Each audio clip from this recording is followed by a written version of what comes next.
Berbulan-bulan bertahan, sanajan jarang kontekan, saling kabar saperluna, bari lewat dunia maya. Hubungan tadi umbar, di sosmed tadi sebar, bertahan hoyong bubar, sanajan hubungan hambar.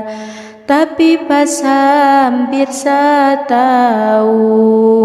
abdi ngadadak ngalamun, tos lami abdi bersabar, cinta nu dijaga bubar.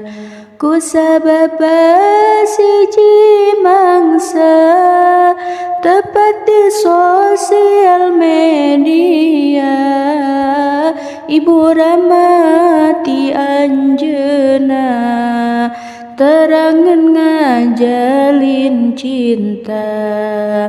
Akhirna ikhlas teu ikhlas, hubungan nu kami kandas, mana abdi jadi dadas, anjeunna hoyong dilepas.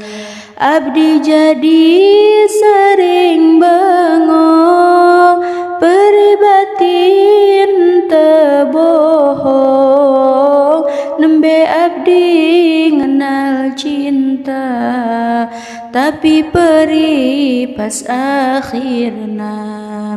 Sanajan berat kacida, ngalepaskeun nu dicinta, turutkeun pun ibu rama, mugi anjeun sing bagia.